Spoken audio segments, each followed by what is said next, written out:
कपड़े हमारे पास आसपास, ठीक है। ये हमारा अध्याय 5 है। उद्देश्य क्या है इसका? इस अध्याय को पूरा करने के बाद शिक्षार्थी को ज्ञान हो जाएगा। क्या क्या ज्ञान होगा देखते हैं, ठीक है। कपड़ों को विविधता पर चर्चा करने का ज्ञान। क्या मतलब किस प्रकार के कपड़े होते हैं, क्या विविधता लिए होते हैं। सामान्य रूप से अपने चारों ओर दिखाई देने वाले कपड़ों के बारे में बताना और उसके वर्गीकृत करने का ज्ञान। हम उनको कैसे वर्गीकृत करेंगे, किन किन श्रेणियों में इसको बांटेंगे, ठीक है, उसके अंतर्गत आता है। सूत का कपड़ा निर्माण संकल्पना का ब्यौरा ज्ञात करेंगे।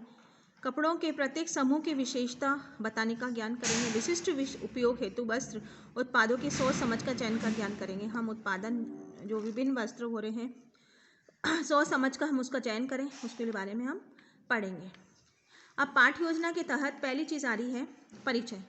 कोई भी चीज़ का हम जब अध्ययन करते हैं, जानकारी करते हैं, तो उसके बारे में उसका परिचय सबसे प्रमुख होता है, ठीक है। तो कपड़े परिचय हम पढ़ रहे हैं 5.1। कपड़े हमारे चारों ओर है, ठीक है। आपने वस्त्र पहन रखे हैं, जो भी मानव देखते हैं हम उनको सबको कपड़ों में देखते हैं। घर के अंदर भी विभिन्न प्रकार के कपड़े होते हैं, ठीक है। घर के, बाहर के, त्यौहार के, इन सब के कपड़े वे हमारे जीवन का महत्वपूर्ण भाग है, ठीक है। बिल्कुल सही है।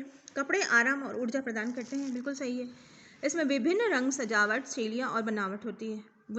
अलग अलग तरह की बुनावट होती है, शैलियाँ अलग अलग, सजावट होती है ना। किसी एक दिन के कार्यकलाप के बारे में सोचे तो याद करें कि स्पर्श आपको कैसा लगता है। बिस्तर से उठने पर आपको चादर, तकिए के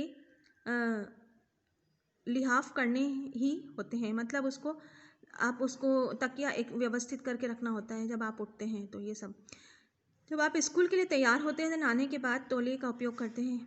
यह एक नरम और सोखता कपड़ा ही होना चाहिए, मतलब पानी को अवशोषित करने वाला कपड़ा ही होना चाहिए। आप स्कूल की ड्रेस पहनते हैं तो एक विशेष प्रकार का कपड़ा ही होता है। जिससे स्कूल बैग, तो आप किताबें, अन्य वस्तुएं ले जाते हैं, वही कपड़ा है, लेकिन उसकी बनावट अलग प्रकार की होती है। वह अलग तरह से बुना जाता है, थोड़ा सख्त और खुरदरा होता है, लेकिन भार उठाने के लिए काफ़ी मजबूत होता है। आप अपना घर देखें, उसके सभी स्थानों पर कपड़े पाएंगे। पर्दों से लेकर किचन के डस्टर तक के, पोंचे से लेकर दरी तक के कपड़े और वजन, मोटाई के विभिन्न प्रकार के होते हैं। इसके चयन का संबंध है, इसको उपयोग के अनुसार होता है। हाथ में कोई विशेष कपड़ा लेकर उसे खोलते हैं तो आप अधिकांश में धागे जैसी संरचनाएं निकलती हैं। ये एक दूसरे के समकोण से अंतर्ग्रंथित होती है, साथ में गुथी हुई होती है, ठीक है। जैसे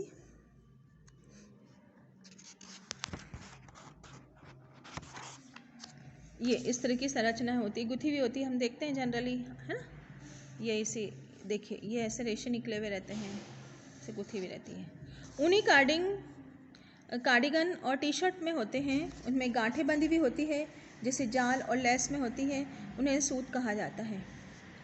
अगर आप सूत को खोलने का प्रयास करेंगे तो एक छोटे छोटे से पतले धागे जैसे संरचनाएं पाते हैं। ये रेशे हैं। ये रेशे सभी प्रकार की मूल इकाइयां होते हैं। रेशे, सूत, कपड़ा, इन सभी वस्तुओं से वस्त्र उत्पादन वस्त्र कहा जाता है।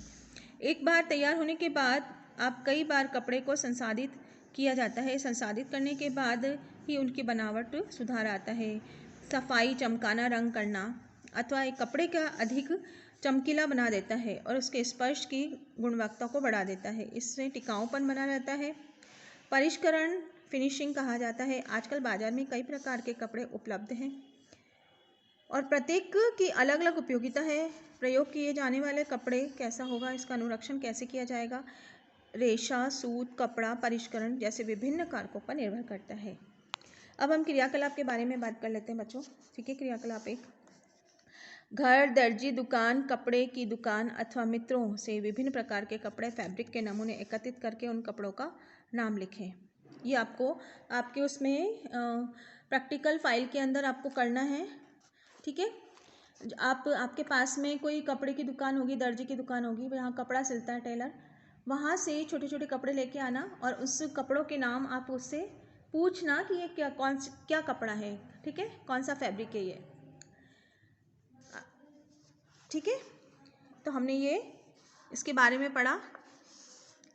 अब हम बात कर रहे हैं 5.2 रेशे के गुण। रेशे के क्या गुण होते हैं? रेशे में गुण कपड़े के गुणों को निर्धारित करता है। रेशा सचमुच संपूर्ण और उपयोगी होता है, इसके लिए उसे भारी मात्रा में उपलब्ध होना चाहिए, किफ़ायती होना चाहिए, इससे अनिवार्य गुण है और कताई योग्य होना चाहिए। ये इसका सूत के कपड़ों की सरलता से परिवर्तित करने वाली अनिवार्य विशेषता है, जिसमें लंबाई, मजबूती, नम्यता, रेशों की ऊपरी बनावट, उपभोक्ता के संतोष की दृष्टि से रंग, चमक, भार, आर्द्रता और ड्राई अवशोषण, लोच जैसे गुणों की वांछनीय होते हैं।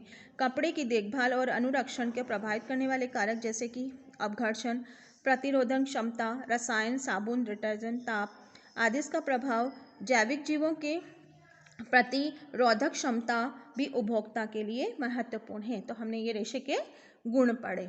ठीक है, नेक्स्ट वीडियो में हम बात करेंगे, किसकी बात करेंगे? वस्त्र रेशों का वर्गीकरण। ठीक है।